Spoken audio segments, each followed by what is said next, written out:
하나님 아버지, 너희가 서로 사랑하면 이로써 모든 사람이 너희가 내 제자인 줄 알리라 라고 하신 말씀 따라 진정한 사랑의 제자 되기 위해 더 바이블 철치를 세워주셨음을 믿음으로 고백하며 감사와 영광을 올립니다. 22년 11월 첫 예배일에 9시 예배는 이곳 설의 처소에서 15일 오늘 오후 예배부터는 우면 처소에서 드려지게 됨은 하나님의 사랑과 은혜로 더 많은 지체들에게 복음을 전파하라는 사명의 뜻이 아닐 수 없음을 믿습니다. 말씀 충만, 사랑 충만, 성령 충만으로 하나님께서 비춰주시고 인도해 주시는 길을 따라 오늘도 가고자 드리는 이 예배가 하나님께서 기뻐하시는 순종의 예배가 되게 하옵소서.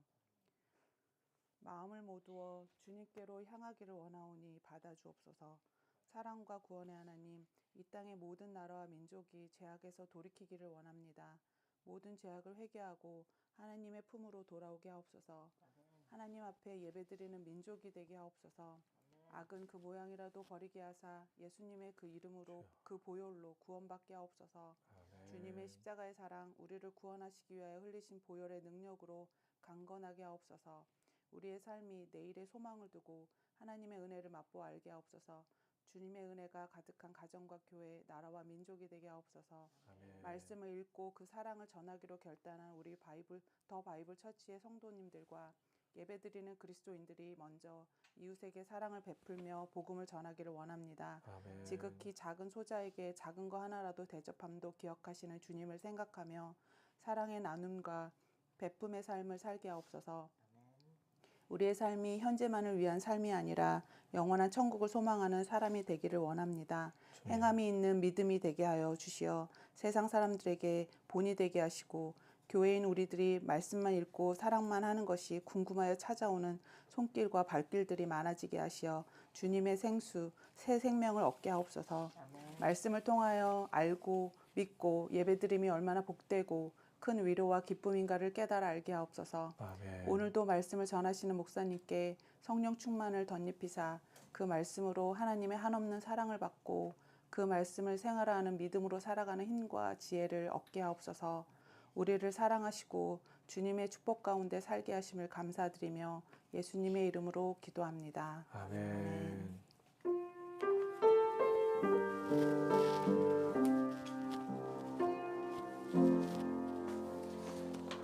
네, 오늘 하나님 말씀은 요한복음 4장입니다. 요한복음 4장 16절에서 26절까지의 말씀을 같이 읽겠습니다. 요한복음 4장 16절에서 26절까지의 말씀입니다. 네, 한 절씩 같이 읽도록 하겠습니다. 시작. 이르시되 가서 내 남편을 불러오라. 여자가 대답하여 이르되 나는 남편이 없나이다. 예수께서 이르시되 내가 남편이 없다 하는 말이 옳도다. 너에게 남편 다섯이 있었고 지금 있는 자도 내 남편이 아니니 내 말이 참되도다. 여자가 이르되 주여 내가 보니 선지자로소이다. 우리 조상들은 이 산에서 예배하였는데 당신들의 말은 예배할 곳이 예루살렘에 있다 하더이다. 예수께서 이르시되 여자여 내 말을 믿으라. 이 산에서도 말고 예루살렘에서도 말고 너희가 아버지께 예배할 때가 이르리라. 너희는 알지 못하는 것을 예배하고 우리는 아는 것을 예배하노니 이는 구원이 유대인에게서 남이라. 아버지께 참되게 예배하는 자들은 영과 진리로 예배할 때가 오나니 곧 이때라. 아버지께서는 자기에게 이렇게 예배하는 자들을 찾으시느니라. 하나님은 영이시니 예배하는 자가 영과 진리로 예배할지니라. 여자가 이르되 메시아 곧 그리스도라 하는 이가 오실 줄을 내가 아노니 그가 오시면 모든 것을 우리에게 알려주시리이다. 예수께서 이르시되 내게 말하는 내가 그라 하시니라. 아멘. 하나님, 오늘도 말씀을 읽을 수 있음에 감사하고 특별히 우리에게 꼭 필요한 말씀을 주심에 감사합니다. 이 말씀이 뼈에 양약이 되는 그런 복된 시간 되게 하여 주옵소서. 예수님의 이름으로 기도합니다. 아멘. 네, 우리는 계속해서 요한복음 말씀을 보고 있습니다. 오늘 말씀을 전하기 전에 잠깐 양해를 구할 것이 있습니다.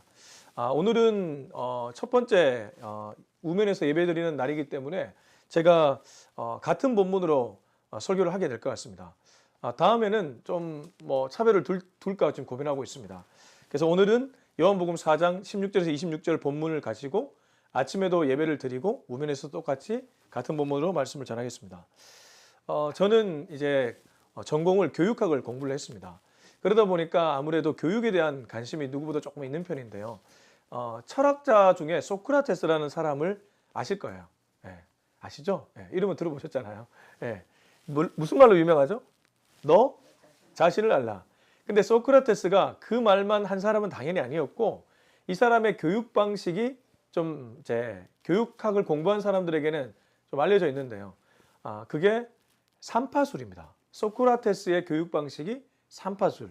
제가 왜 오늘 말씀을 읽고 서두에 이 얘기를 하냐면 소크라테스는 제자들과 대화하면서 너 자신을 알라라는 그 무지, 네가 아무것도 모른다는 것에 대한 무지를 깨닫게 하기 위해서 질문을 던지고 그 질문에 대답을 해가면서 정작 네가 알고 있는 것이 무엇이냐 라고 말하며 그 사람 안에 진짜 아는 것과 모르는 것을 깨닫도록 만들면서 이끌어내는 것. 그게 바로 소크라테스의 교육 방식이었습니다. 그게 삼파술, 마치 아이를 이렇게 받아내는 것처럼 그렇게 그 사람의 무지와 진짜 아는 것을 깨닫게 만드는 그런 교육 방식이었죠. 근데 제가 오늘 본문을 보니까 예수님 방식이 똑같습니다. 아니, 예수님 방식은 소크라테스보다 더 위에 있습니다. 그럴 수밖에 없는 것이 소크라테스는 아는가 모르는가 정도였다면 예수님은 결국 진리에 도달하게끔 만들기 때문입니다. 사람이 바로 진리에 가지 못하죠. 그러나 예수님을 만나 대화하는 이 수가성 여인이 점점 그 진리에 가까워지고 있습니다. 우선 우리는 이 본문을 읽기 전에 본문의 배경을 좀 알아야 됩니다. 지난주에 설교를 기억하시면 그 배경 설명이 필요 없지만 참 우리는 망각의 동물이라 지난주 설교를 다 까먹었습니다. 그죠? 그래서 제가 잠깐 말씀을 드리면 예수님이 목말라서 수가성을 찾아왔는데 이 수가성 여인에게 물 달라고 했습니다. 근데 진짜 목마른 사람은 누구였을까요? 사마리아 수가성 여인이었습니다. 예수님이 내가 주는 물을 마시는 자는 영원토록 목마르지 않을 것이다. 그러니까 이 여인이 그러면 예수님 나에게도 그 물을 주십시오. 15절을 보실까요? 15절. 여자가 이르되 주여 그런 물을 내게도 주사 목마르지도 않고 여기 물 기르러 오지도 않게 하옵소서. 평생 물 기르러 오는 인생이었는데 아이고 당신이 주는 물을 마시면 영원히 목마르지 않으니까 그 물을 나에게도 주십시오. 라고 말하면서 일단락이 되었죠. 그리고 오늘 우리가 읽은 본문 16절이 등장하는데 16절을 보십시오. 이르시되 가서 네 남편을 불러오라. 아니 물 달라고 했으면 물 줘야 되는 거 아닙니까? 이게 본문이 이상한 거예요. 그래서 제가 소크라테스를 언급했던 겁니다. 스승과 제자의 관계를 보면 스승은 저 위의 차원에서 얘기를 하고 제자는 저 아래 차원에서 얘기하지 않습니까? 예수님의 대화 방식을 볼 때는 잠깐 이해는 되지 않을 수 있습니다. 그래서 성경 읽을 때 좀 이해가 되지 않는 것 충분히 이해가 됩니다. 그러나 몇 번을 읽다 보면 이해가 되기 시작합니다. 예수님 말씀도 똑같습니다. 아니 생뚱맞게 갑자기 물 줘야 될 타이밍에 가서 네 남편 데려와라. 한번 여러분이 수가성 여인이라고 생각해 보세요. 이거 물을 줘야 되는데 갑자기 왜 남편 불러오라고 하지? 이게 갑자기 이분 왜 이러시지? 그리고 내가 남편 있는지 없는지도 당신이 아는 것도 아니잖아요. 라는 생각이 수가성 여인 입장에서 왜 들지 않았겠습니까? 근데 아무튼 예수님은 네 남편을 데려오라고 합니다. 자, 그리고 나서 이 여자의 대답을 한번 보았으면 좋겠습니다. 17절입니다. 17절 시작.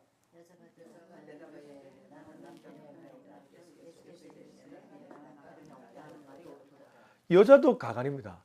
여자가 점점 예수님의 방식에 익숙해져 가고 있습니다. 예수님은 마치 자다가 봉창 두드리는 것처럼 약간 대화의 핀트가 어긋나는 것 같지만 이게 진짜 중요한 것을 알려주기 위해서 이렇게 하시는구나. 그래서 이 여자도 가서 네 남편 불러와라 하니까 그런 여러 가지 말을 하지 않고 바로 이렇게 얘기합니다. 여자가 대답하여 이르되 나는 남편이 없습니다. 그러니까 예수님께 딱 대답을 했어요. 그리고 나서 예수님의 대답은 그래 네 말이 옳다.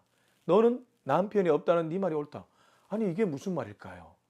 남편이 분명히 있는 여자거든요. 물론 5번의 이혼을 했습니다. 그러니까 6번째 남편이 있는 여자입니다. 부정적 과거가 있었지만 분명히 남편이 있는 여자인데 남편이 없다고 말했고 예수님도 네가 한 말이 맞다라고 얘기합니다. 우리 18절 한번 읽어보겠습니다. 18절 시작. 너에게 남편 5이 있었고 지금 있는 자도 네 남편이 아니니 네 말이 참되도다. 이제 예수님이 이 여자의 과거를 정확하게 꿰뚫어 보고 계십니다. 여자에게 남편이 5명이 있었고 지금 남편도 있음에도 불구하고 남편이 없다고 말했고 여러분 잘 따라오셔야 됩니다. 그리고 예수님은 그 말이 옳다고 얘기하고 있습니다. 그러면 이게 무엇입니까? 이 둘의 대화가 사실의 대화가 아니라는 것입니다. 다시 한번요. 이 둘의 대화가 팩트를 놓고 대화하는 대화가 아니라는 것입니다. 우리는 모두 3차원의 세계에 머물러 있기 때문에 지금 이 대화가 이해가 되지 않는 것이 마땅합니다. 눈에 보고 있는 여러 가지를 보고 있기 때문에 지금 예수님의 대화와 사마리아 수가성 여인의 대화가 내 삶에 와닿지 않을 수 있다는 뜻이죠. 근데 지금 예수님이 바라보는 세상은 그 세상이 아닙니다. 좀 더 쉽게 표현하면 영원한 세상입니다. 영원한 세상에서는 네 남편은 없는 것과 마찬가지지. 그리고 또 하나가 있습니다. 그 여자는 이 남편을 통해서 뭘 구하려고 했을까요? 5번의 이혼을 했다면 무언가 마음에 들지 않았다는 것이겠죠. 여자에게도 문제가 있었겠지만 남자에게도 문제가 있었겠죠. 이 얘기는 달리 말해 이 여자는 언제나 남자들을 통해서 무언가 안정을 구하려고 했거나 내 내면의 부족한 점을 채우려고 했거나 그랬을 것입니다. 근데 여자가 돌아보니까 없는 거예요. 내가 지금 남편도 있지만 그 남편조차도 나의 무언가를 해결해 주지 못하구나. 그러니까 예수님은 그걸 꿰뚫어 보신 겁니다. 한 사람이 구원받고 치유받을 때 보면 항상 내면의 깊은 곳에 감추어 두었던 남들에게 말 못하는 그 부분을 예수님은 터치하십니다. 저도 예수님을 만났을 때 정말 내 안에 그 남들에게 말하고 싶지 않은 부분을 예수님이 터치하시더라고요. 근데 그 부분부터 예수님이 만지기 시작하는데 치유가 일어나고 회복이 일어나더라고요. 저는 오늘 예배드리러 오신 여러분들이 그런 은혜를 누리셨으면 좋겠습니다. 예수님은 지금 말씀하고 있습니다. 네가 지금 말 못하는 부분이 뭐냐? 네가 지금 해결하지 못하는 부분이 뭐냐? 물길로 왔지만 정작 내가 영원히 해결하지 못하는 나의 목마름은 무엇이냐? 그걸 묻고 있다는 것이죠. 자, 아무튼 이렇게 해서 이런 대답이 오고 갔을 때에 그 다음에 이 여자는 이렇게 대답합니다. 19절 같이 읽겠습니다. 시작. 여자가 이르되 주여 내가 보니 선지자로소이다. 이 말은 부정적인 말입니다. 주여 내가 보니 당신은 선지자입니다. 다르게 표현하면 당신은 다른 사람에 비해서 조금 무언가를 아는 선생입니다. 이 뜻입니다. 여전히 이 여자에게 이 여자를 지배하는 생각은 무엇일까요? 진실의 세상의 세계가 아니고 사실의 세계입니다. 사실의 세계에서 아마도 많은 사람들을 만나면서 저런 말을 하는 사람들은 좀 똑똑한 선생이구나 라는 생각이 이 여자를 사로잡았습니다. 그래서 예수님을 향해서 내가 보니까 당신은 선지자군요. 당신은 다른 사람에 비해서 좀 더 탁월한 사람이군요. 그러나 그 정도지 예수님을 메시아로 보지는 못하고 있습니다. 예수님은 나중에 가면 우리 말씀을 먼저 볼까요? 26절 보십시오. 예수께서 이르시되 내게 말하는 내가 그라 하시니라. 못 알아먹으니까 죄송합니다. 못 알아쳐먹으니까 결국에는 예수님이 내가 그다고 딱 말하는 거예요. 이 여자의 생각을 사로잡고 있는 것이 얼마나 무서운지 모릅니다. 여러분 우리가 이 땅을 살아가면서도 우리를 묶고 우리를 붙잡고 있는 생각들이 있습니다. 정말 그러합니다. 이 세상은 얼마나 무서운지 모릅니다. 그래서 우리에게 그 생각 너머를 바라보지 못하도록 우리를 붙잡습니다. 그러나 믿음은 바라는 것들의 실상이요 보이지 않는 것의 증거라고 있습니다. 저 뒤에서 지금 영상을 담당하는 형제가 있는데요. 저랑 영상을 지금까지 해오면서 이런 얘기를 했습니다. 목사님, 저는 목사님하고 이런 대화를 하면서 이것이 이렇게 빨리 이루어질 줄 몰랐습니다. 이렇게 얘기하더라고요.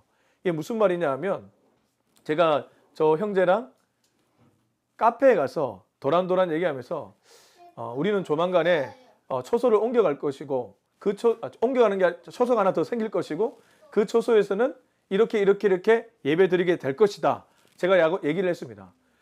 형제는 이런 생각을 했대요. 그게 과연 빨리 이루어질까? 근데 점점 그것이 바로 이루어지는 것을 보면서 야 이게 정말 감당할 수 없구나. 이게 제가 한 것이 아니잖아요. 하나님이 하신 일 아닙니까? 근데 하나님은 보여주시고 이루어주셨습니다. 저는 그 하나님을 믿습니다. 하나님은 우리가 묶여있는 이 3차원의 세계에서 일하시는 분이 아니라 오히려 4차원 보이지 않는 믿음의 세계에서 일하시는 분인 줄로 믿습니다. 하나님은 그러한 역사를 일으켜낼 수 있습니다. 우리의 믿음이 부족해서 하나님의 역사를 경험하지 못할 뿐이지 여전히 그 하나님은 그 역사를 일으켜낼 수 있다는 것이죠. 그 은혜를 매일 경험할 수 있는 저와 여러분이 될 수 있기를 주님의 이름으로 축원합니다. 자, 이제 이렇게 묶여있는 이 여자는 대화의 주제를 옮겨갑니다. 오늘 가장 중요한 예배에 관련된 주제입니다. 20절 말씀을 보겠습니다. 우리 조상들은 이 산에서 예배하였는데 당신들의 말은 예배할 곳이 예루살렘에 있다 하더이다. 이 여자도 점점 예수님의 대화 방식에 전염이 되었습니다. 갑자기 주제를 바꿉니다. 이제는 여자가 주제를 바꾸죠. 우리 조상들은 이 산에서 예배를 드렸는데 당신들은 예배할 곳이 예루살렘에 있다고 하군요. 자, 요거는 이 당시의 문화를 이해해야 됩니다. 예수님이 살던 당시에 이스라엘 민족에는 제가 지난번에도 말씀드렸지만 남유다와 북이스라엘의 과거가 있었습니다. 지금은 통합 이스라엘일지 몰라도 과거에는 유다가 남유다와 북이스라엘로 나눠졌었죠. 이건 알고 계시죠? 예, 이 정도는 알고 계신 줄로 믿습니다. 그때 남유다의 수도가 예루살렘이었고 북이스라엘 수도가 사마리아였습니다. 근데 북이스라엘 사람들이 남유다로 못 내려오니까 어디에서 예배를 드리냐면 혹시 성경에서 그리심산이라고 들어보셨습니까? 그리심산. 여기 산이 그리심산을 가리킵니다. 이 여자는 사마리아 수가성 여인이고 사마리아 사람이기 때문에 우리들은 기본적으로 그리심산에서 예배드렸다. 예를 들면 우리가 다니는 본교회가 있잖아요. 그걸 얘기합니다. 나는 사마리아 사람에서 그리심산에서 예배를 드렸고 당신은 남유다 사람이니까 당신은 예루살렘에서 예배드렸다. 그래서 20절 우리 조상들은 이 산, 나의 사마리아 조상들은 그리심산에서 예배하였는데 당신들 유대 사람들은 예배할 곳이 예루살렘에 있다 합니다. 자, 여자는 여전히 사실에 묶여 있습니다. 달리 말하면 눈에 보이는 가시적 세상에 묶여 있다는 것이죠. 제가 정말 공교롭게도 오늘 첫 번째로 우면에서도 예배드리는데 하나님이 이 예배에 대한 말씀을 주셔서 얼마나 감사하고 우리 교회 주시는 메시지라는 생각을 지울 수가 없었습니다. 가만히 보니까 우리도 여기와 여기가 있습니다. 이 산에 있고 예루살렘에 있다고 볼 수 있습니다. 근데 하나님은 그 둘 다 아니라고 얘기하고 있습니다. 자, 다시 한번 보겠습니다. 21절입니다. 21절 같이 읽겠습니다. 시작.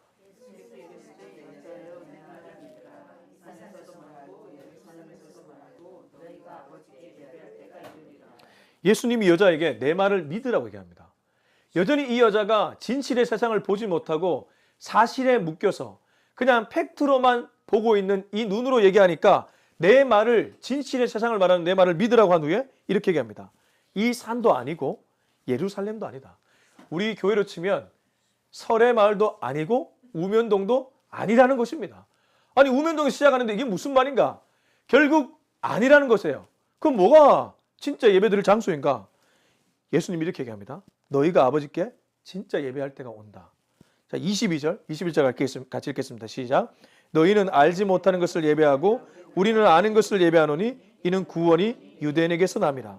너희는 예배 드리는 것 같지만 오히려 너희는 한 번도 참되게 예배한 적이 없다. 그러나 나는 참되게 예배하는 방식을 안다. 그래서 23절 아버지께 참되게 예배하는 자들은 영과 진리로 예배할 때가 오느니 곧 이때라. 아버지께서는 자기에게 이렇게 예배하는 자들을 찾으시니라. 그렇습니다.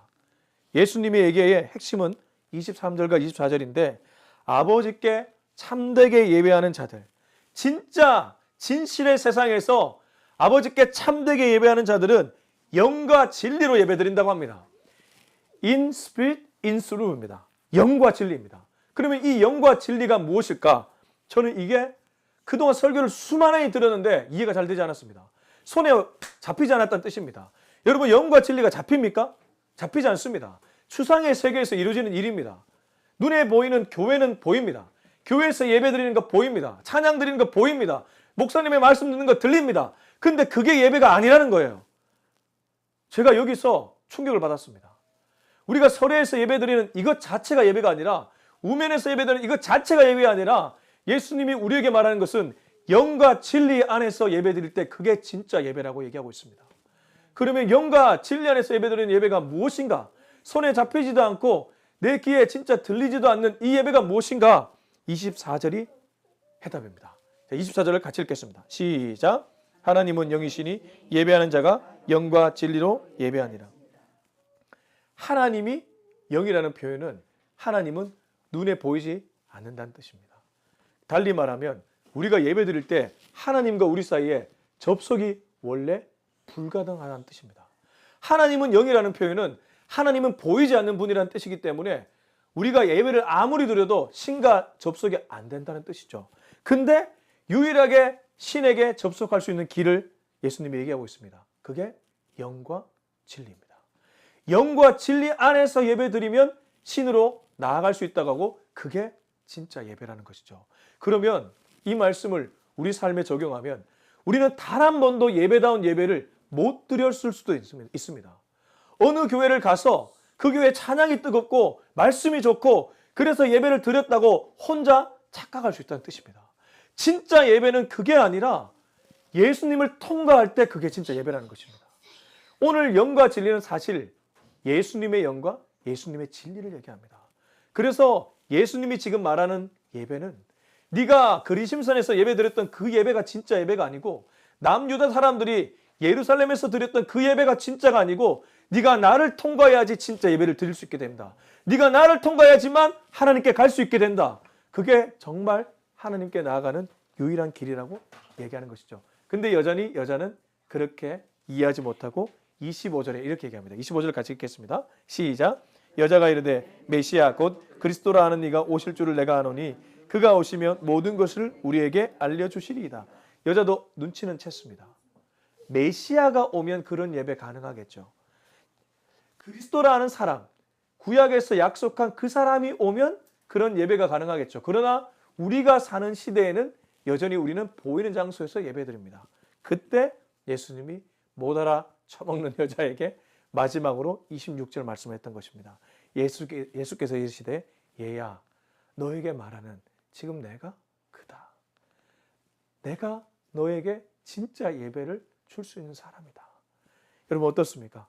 우리는 단 한 번도 진짜 예배를 못 드려보고 죽을 수도 있습니다. 예수님을 만나지 못하고 예배에 그냥 드렸다고 착각할 수 있습니다. 오늘 이 자리에 예수님이 없으면, 내 마음에 예수님이 없으면 우리는 예수 없이 그냥 예배 드렸다고 착각하고 집에 돌아갈 수 있습니다. 그러나 어떤 순간에도 내 마음에 예수님이 있다면 그게 어느 공간, 어느 자리에 있더라도 그건 진짜 예배입니다. 저와 여러분이 공간을 뛰어넘어, 시간을 뛰어넘어, 장소를 뛰어넘어, 환경을 뛰어넘어 언제나 예수님을 통과해서 아버지를 참되게 예배할 수 있기를 예수님의 이름으로 축원합니다. 기도하겠습니다. 우리 시간에 같이 한번 기도할 때 하나님, 우리에게 하나님께서 새로운 처소를 주셨지만 더 중요한 것이 무엇인지 분명하게 말씀해 주셨습니다. 예수님을 만나지 않으면 그 예배는 헛된 예배일 뿐입니다. 예수님을 통과해야지만 그 예배가 진짜 예배임을 다시 한번 자각하게 됩니다. 주여, 언제나 예수님을 만나기 위해 주의 처소에 나오는 내가 되게 하여 주시옵소서. 우리 이 기도 제목 가지고 다 같이 한번 기도하겠습니다. 하나님 아버지 감사합니다. 주님 은혜로 우리가 이 시간 참된 예배가 무엇인지를 분명하게 깨닫게 되었습니다. 주님, 처소에 묶여있는 예배자가 되지 않기를 원합니다. 하나님, 이곳은 좋은 예배고 이것은 좋지 않은 예배다. 내 시간에 묶여있는 예배자가 되지 않기를 원합니다. 주님은 그런 시간과 공간에 묶여있지 않고 오히려 하나님은 보이지 않는 영이시기 때문에 예수님을 통과해야지만 진짜 예배자로 네가 거듭날 수 있다고 우리에게 말씀하고 있습니다. 하나님, 예수 안에서 드려지는 예배를 찾을 수 있는 우리가 되게 하여 주시옵소서. 공간에 매이지 않는 예배자가 될 수 있기를 원합니다. 시간에 매이지 않는 또 예배자가 될 수 있기를 원합니다. 환경에 매이지 않는 예배자가 될 수 있기를 원합니다. 정말 예수님이 원하는 예배가 무엇인지를 알고 그 예배자로 나아갈 수 있는 우리 한 명 한 명 되게 하여 주시옵소서. 주님, 나도 모르는 사이에 하나님 거칠애로 예배드릴 때가 많았음을 고백합니다. 이 자리에 왔을 때도 어떤 마음으로 왔습니까? 정말 주님을 사랑하는 마음으로, 주님을 뜨겁게 찬양하는 마음으로 나오지 못했다면 주여 그런 나를 불쌍히 여겨주시고 정말 주님 앞에 참된 예배자로 나갈 수 있는 내가 되게 하여 주시옵소서. 오늘 이 자리에 참석한 한 명 한 명이 그러한 예배자로 거듭날 수 있기를 원하오니 주여 정말 주님 안에서 예배드리는 우리 모두 되게 하여 주시옵소서. 예수님의 이름으로 기도합니다. 아멘. 모두 자리에서 일어나시겠습니다.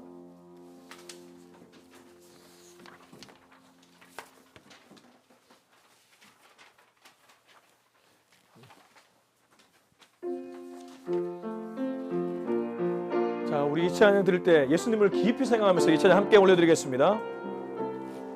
내 주 대신, 내 주 되신 주를 참 사랑하고 곧 그에게 죄를 다 고합니다. 그 은혜를 주신 내 예수시니 잊어버리지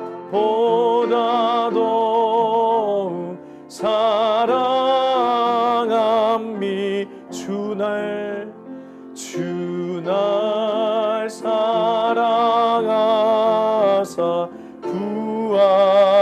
구하시려고 저 십자가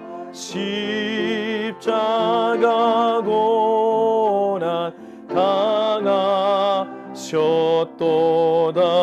그 가시관 쓰신 내 주배 이전보다 더욱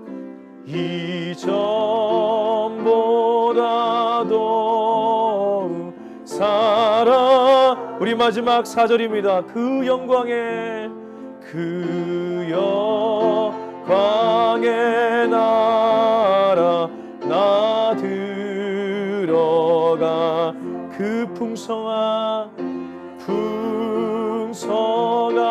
은혜 늘 감사. 금면류관 쓰고 나 찬송할 이전보다 더욱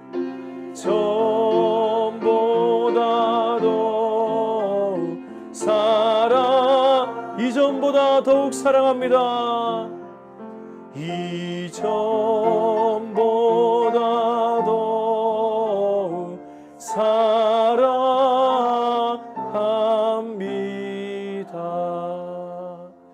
아멘.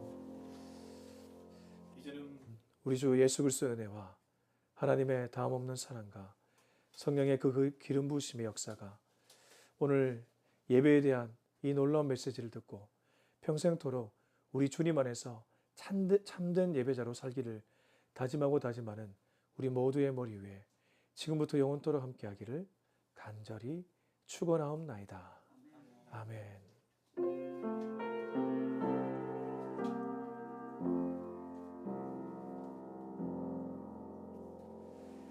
네.